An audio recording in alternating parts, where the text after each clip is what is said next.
Hello friends, welcome back to হাউসার channel. আজকে আমি তোমাদেরকে বানিয়ে দেখাবো বাড়িতে থাকা সামান্য কিছু উপকরণ দিয়ে সমোসা বা সিঙ্গারার রেসিপি। এই বর্ষাতে সবাই কিন্তু এই সিঙ্গারাটা খেতে খুবই পছন্দ করে চায়ের সাথে।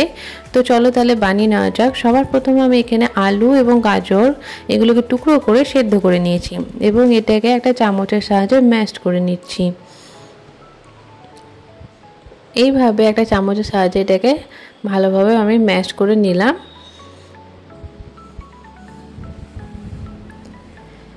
এখন এটা আমার ভালোভাবে ম্যাশ হয়ে গিয়েছে।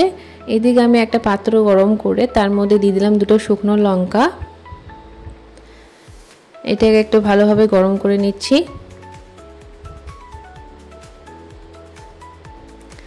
এরপর আমি এর মধ্যে অ্যাড করে দিচ্ছি 1 টিস্পুনের মতো আদা রসুনের পেস্ট এবং এটাকে একটু ভালোভাবে ভেজে নিতে হবে। তেলের সাথে আদা রসুনের পেস্টটা ভালোভাবে ভেজে নিলে খুব ভালো একটা গন্ধ আসে। এবং এর মধ্যে আমি অ্যাড করে দিলাম পেঁয়াজ কুচি আর এখানে দিয়ে দিচ্ছি কাঁচা লঙ্কা কুচি। এক্ষেত্রে তেলটা আমার একটু কম মনে হচ্ছিল, তাই আমি আরেকটু সরিষার তেল অ্যাড করে দিলাম এবং পেঁয়াজটাকে আমি ভালোভাবে একটু ভেজে নিচ্ছি।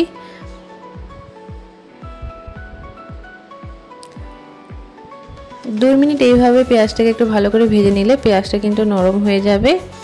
দেখতেই পাচ্ছ আমার পেঁয়াজটা একটু নরম হয়ে এসেছে। এখন আমি এর মধ্যে অ্যাড করে দিচ্ছি 1 টিস্পুনের মতো ধনে জিরে গুঁড়ো আর দিচ্ছি হাফ টিস্পুনের মতো হলুদ গুঁড়ো এবং এটাকে একটু ভালোভাবে নাড়াচাড়া করে নিতে হবে। এর মধ্যে দিয়ে দিলাম হাফ টিস্পুনের মতো লবণ আর আমি এখানে দিয়ে দিচ্ছি ম্যাশ করে রাখা আলু আর গাজরের পেস্টটা এবং এটাকে একটু ভালোভাবে মিশিয়ে নিতে হবে। এবং আমার কাছে যে বাদাম ছিল, ভাজা বাদাম, সেটা আমি এর মধ্যে অ্যাড করে নিচ্ছি। বাদামটা দিলে কিন্তু এটা খেতে খুব ভালো লাগে। দেখো এইভাবে ভালোভাবে আলুটাকে কিন্তু মাখিয়ে নিতে হবে মশলাটার সাথে, যাতে মশলাটা ভালোভাবে কিন্তু মিশে যায়। এক্ষেত্রে মশলাটা কিন্তু নিচে লেগে যাচ্ছে না, সুতরাং এটা খুব ভালোভাবে মাখানো হয়ে গিয়েছে। এটা মশলাটা আমি ফ্যানে রেখে কিছুক্ষণ ঠান্ডা করে রেখে দিয়েছি। এদিকে আমি ময়দার ডোটা বানিয়ে নিচ্ছি। সবার প্রথমে আমি এখানে নিয়ে নিচ্ছি 1 কাপের মতো ময়দা।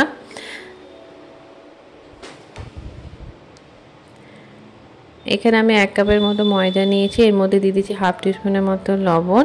এখানে নিয়েছি 1 চুটকি মতো কালো জিরে আর আমি এর মধ্যে দিয়ে দিচ্ছি সাদা তেল। এক্ষেত্রে আমি তেলটা বেশি করে দিতে হবে, 4 চামচের মতো মোটামুটি তেল দিতে হবে, যাতে এটা একটু খাস্তা টাইপের হয়। তো এখন আমি এর মধ্যে দিয়ে দিলাম 1 চুটকি মতো বেকিং সোডা। এটা খুব ভালোভাবে একটু মাখিয়ে নিতে হবে। শুকনো ইনগ্রিডিয়েন্টগুলোকে ভালোভাবে মাখিয়ে নিতে হবে যাতে এটা খুব একটা ভালো ডো হয়।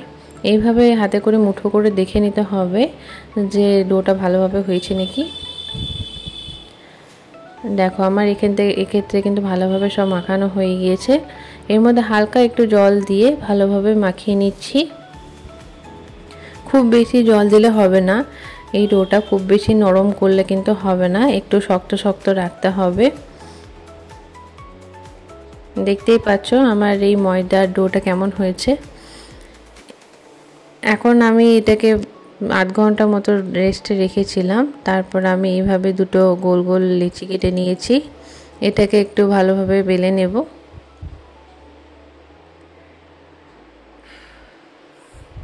এইভাবে গোল করে একটু বেলে নিলাম এবং একটা ছুরির সাহায্যে এইভাবে 2 টুকরো করে নিতে হবে।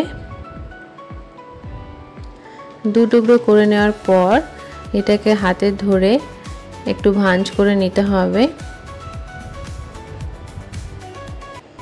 দেখতেই পাচ্ছ আমি এটাকে সিঙ্গারার মতো ভাঁজ করে নিয়েছি। এখন আমি এর ভেতরে পুরটা ভরে দেব। এখন আমি এর ভেতরে পুরটা ভরে দিয়েছি এবং এটাকে এইভাবে লাগিয়ে নিতে হবে। এক্ষেত্রে তোমরা কিন্তু চাইলে ময়দাটা একটু জলে ভিজিয়ে আঙ্গুলে করে এটাতে লাগানোর সময় আঠা হিসেবে দিতে পারো। তো এখন আমার এই সমোসাটা পুরো রেডি হয়ে গিয়েছে। সিঙ্গারাটা দেখতে পাচ্ছ কত সুন্দর শেপটা হয়েছে। এখন আমার সব সিঙ্গারাগুলো এই একইভাবে আমি রেডি করে নিয়েছি। এখন একটা পাত্রে আমি তেল গরম করে তা এক এক করে সব ছেঁকে নেব। তেলটা গরম করে নেওয়ার পর আমি এখানে সিঙ্গারাগুলোকে এক এক করে সব ছেঁকে নিচ্ছি।